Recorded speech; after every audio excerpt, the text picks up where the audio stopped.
다음 소개해드릴 큐베는 오토크톤입니다. 이 와인은 토착의, 자생의라는 의미를 이름에 담고 있는 큐베로 줄 브로쉐의 블랑드 누아입니다.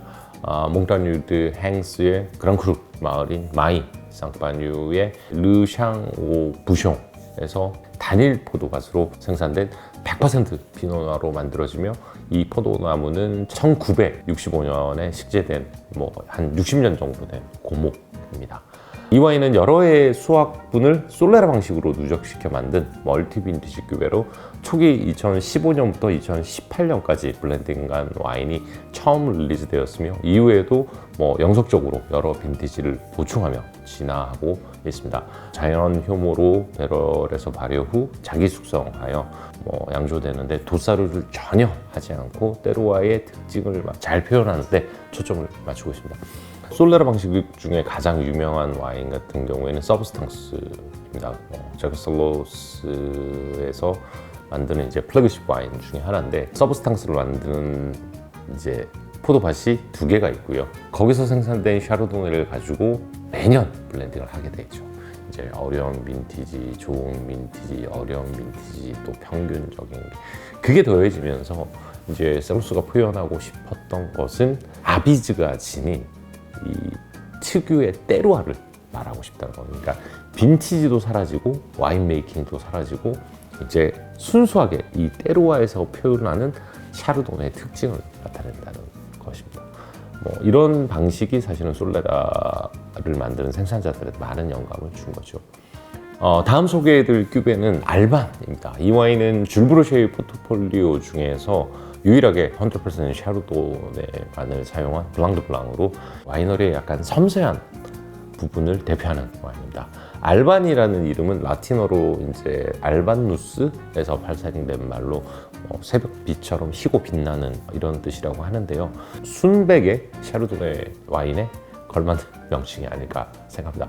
포도는 이제 주로 몽타뉴드 행스 남쪽의 비옥한 언덕에서 유기농으로 재배된 포도만을 사용하는데 이제 아이 지역의 그랑크루 구획과 리모라 몽타뉴의 프리무크루 등지에서 선별된 포도만을 사용한다고 합니다.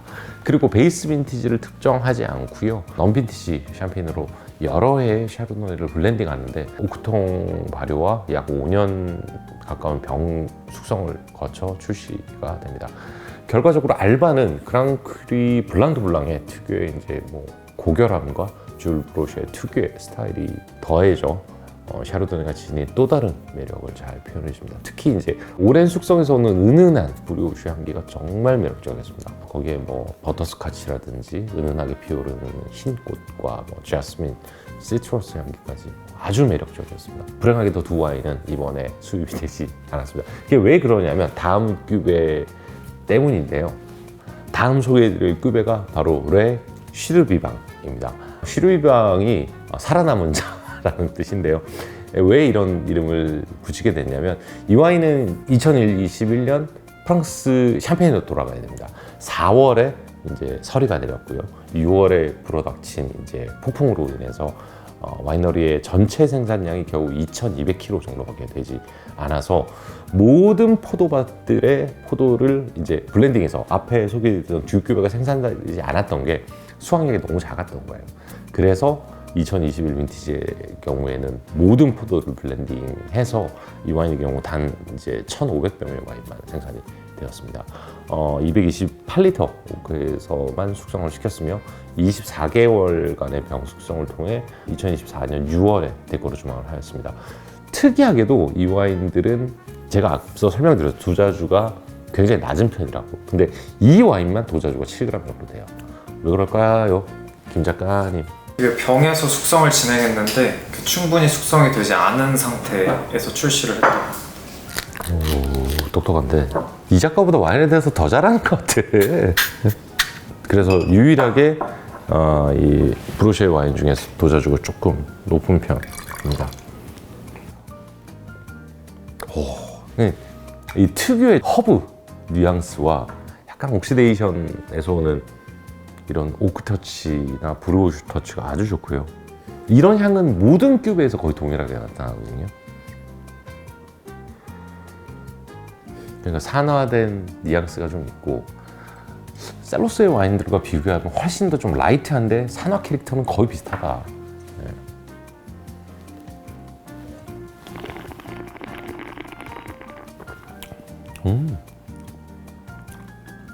맛있다. 그냥 굉장히 직관적으로 맛있지 않나요? 이거 같은 경우는 어때요, 김 작가님? 저는 말씀하신 과실 중에선 이런 핵과류, 그러니까 살구나 복숭아 같은 게 살짝 꿀에 절인 듯한 느낌이 굉장히 매력죠. 어쨌든 향이 첫 번째랑 거의 유사한 느낌으로 나는 게 굉장히 좋은 것 같아요. 아, 이렇게 이제 일관된 스타일로 똑같은 와인 뽑아내면 상당히 재밌죠. 맛있다. 지금 따서 먹어도, 그리고 당도도 안 느껴져요, 거의. 제공은 이거 엑스트라 브루시라고 해도 당도 한 3, 4 정도라고 해도 전혀 문제가 되지 않을 와인인 것 같습니다.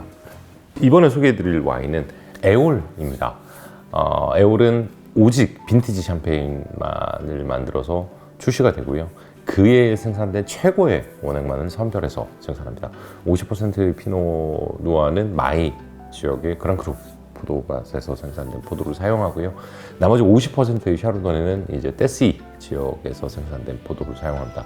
그리고 228리터의 오크만을 사용해 숙성하며 리와 함께 빈티지에 따라 최소 54개월에서 60개월 정도의 숙성을 거칩니다. 그리고 이 와인은 도사주를 하지 않습니다. 첫 번째 빈티지가 2015 빈티지인데요.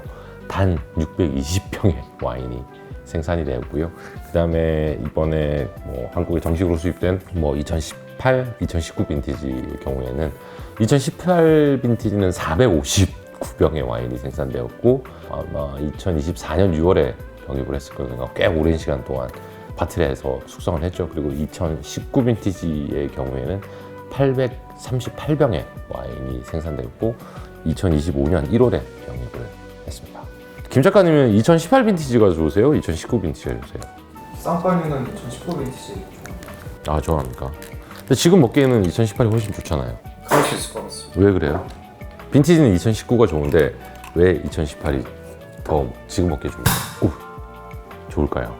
과실이 좀 직선적이라 캐릭터를 바로 보여줘서 느끼기에 되게 편하게 다가올 수 있을 것 같습니다. 그렇죠. 빈티지에 대한 캐릭터, 그러니까 예를 들어 2018 빈티지는 버건디 슈니언 2023이나 이같이 바로 보여줄 수 있는 스타일의 와인이 생산되었다고 보시면 되고요. 2019 빈티지는 2010이나 2005 같은 이제 장기 숙성에 적합한 빈티지라고 생각을 하시면 됩니다. 또 제가 펑 따면 사람들이 너 초보다 이러고 욕을 하실까봐. 김 작가님도 잔 소개해 주세요.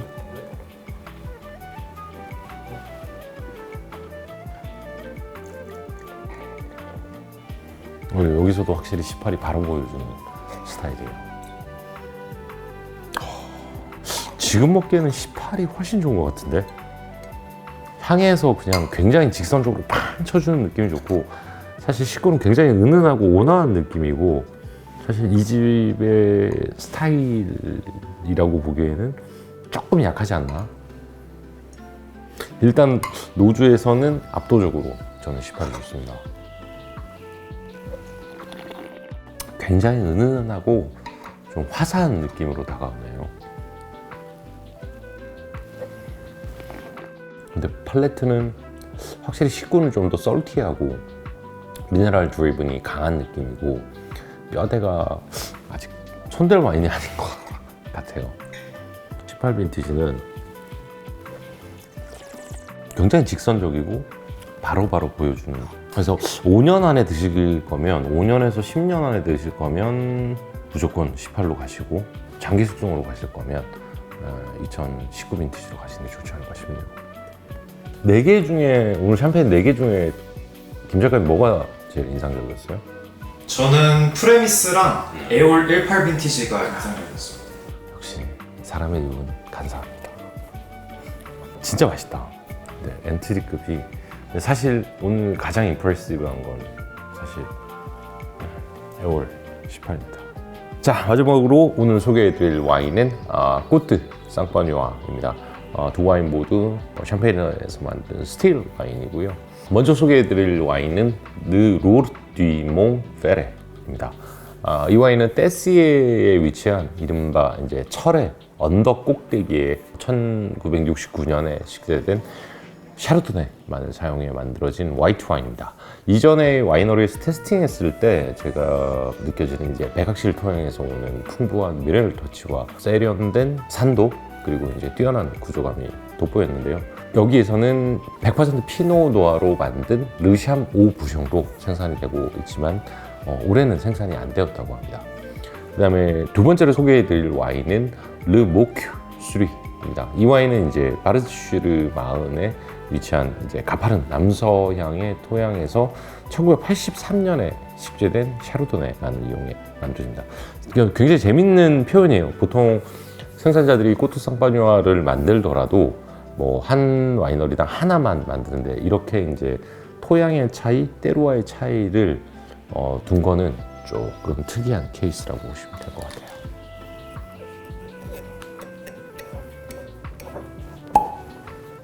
노드 같은 경우에는 291병이 생산이 되었고요.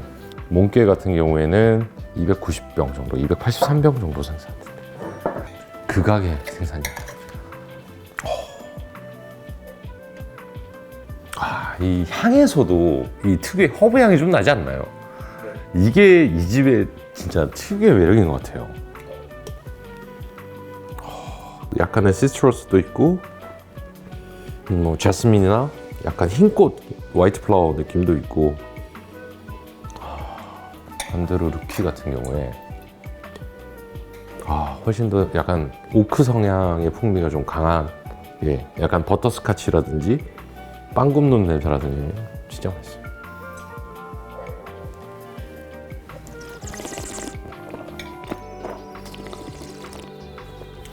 입안에서 느껴지는 유질감도 아주 좋고요. 산이라든지 미네랄이라든지 이거 꽃드라고 할 사람 없을 것 같은데. 와, 두 번째 대박이다 이거. 이거는 웬만한 먹소라고 해도 믿지 않을까요?